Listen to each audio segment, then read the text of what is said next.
জয়নিতাই পূর্ণিমার নিরামিষ রান্নাঘরে আরেকটা নতুন রেসিপি নিয়ে হাজির হলাম। আজকে আমি করছি ছানার কোপ্তা কারি। তার জন্য আমার এই যে ছানা লাগছে, আমি ছানাটাকে কর্নফ্লাওয়ার দিয়ে ভালো করে ম্যাশ করে এরকম বলের মতন করে নিয়েছি। 2 চামচ কর্নফ্লাওয়ার দিয়েছি, আপনারা ময়দাও দিতে পারেন। হ্যাঁ, এরকম বল বল করে নিয়েছি। আর তার জন্য এখানে মশলা বানিয়ে রেখেছি, ধনের গুঁড়ো, জিরের গুঁড়ো, আদা, লঙ্কার গুঁড়ো, গরম মশলার গুঁড়ো সব এই যে ভিজিয়ে রেখেছি। সোমবারের জন্য সাদা জিরে, আর এইখানে রেখেছি আমি টমেটোর পেস্ট। আর এই যে রসাটা করার জন্য কারিটা করার জন্য আমি কটা আলু ভেজে নিয়েছি। আপনারা আলু না দিলেও চলবে। আমার আলুটা ভাজা হয়ে গেছে, আমি তুলে নিচ্ছি। যদি শুধু করতে চান, শুধুও ভালো লাগে, তা আমি আজকে কটা আলু দেব। আলুটাকে সুন্দর করে ভেজে তুলে রাখলাম। এই তেলেই আমি এই একটা করে কোপ্তা দিয়ে দেবো। এর মধ্যে আমি একটুখানি খাবার সোডা দিয়েছি। যখন এটা মাখছিলাম তখন মাখার সময় 1/2 চামচ খাবার সোডা দিয়েছি। আমার এখানে 4 প্যাকেট দুধের করেছি, আপনারা বুঝে করবেন। একটুখানি খাবার সোডা দেওয়ার জন্য এক একটা বল কত বড় বড় হয়েছে। এবার আমি এটা নামিয়ে নিচ্ছি। এগুলো একদম লাল লাল করে কড়া ভাজা, আর কি ভাজাটা যেন ভালো হয়, তাহলে কোপ্তায় দিলে ভাঙবে না।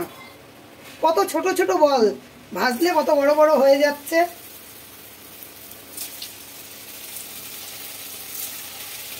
ছানার বলগুলো সব ভাজা হয়ে গেছে, তুলে নিচ্ছি।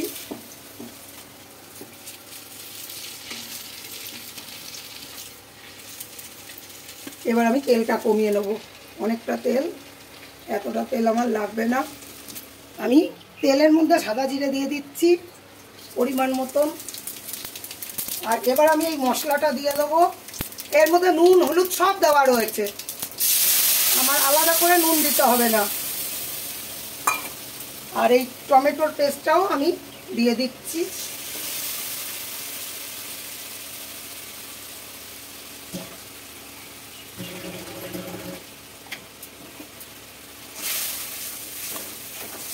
এটা ভালো করে সাঁতলে নেই।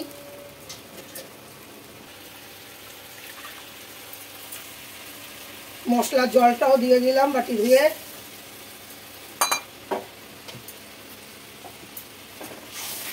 এবার এইটা একটু ভালো করে টানাতে হবে, ভালো করে ফুটুক।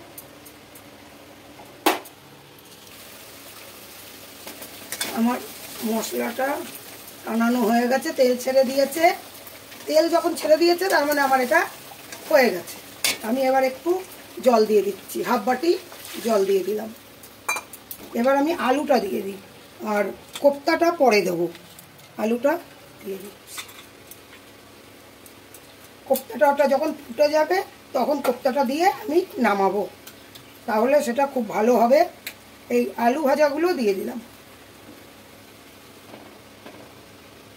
ফুটুক ভালো করে। আমার এটা হয়ে গেল। এবার আমি কোপ্তাটা, যেহেতু আমার হয়ে গেছে, কারি হয়ে গেছে, কোপ্তাটা আমি দিয়ে দিচ্ছি।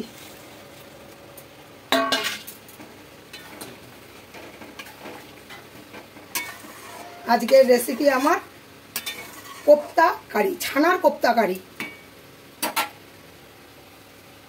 এইবার রসে আরো টইটুম্বুল হবে, দেখতেও সুন্দর, খেতেও সুন্দর। আমি নামিয়ে দিলাম। এবার গোবিন্দর জন্য নিয়ে চলে যাব। আজকের রেসিপি ছানার কোপ্তা কারি। জয় নিতাই, জয় গৌর হরি, জয় রাধা মাধব।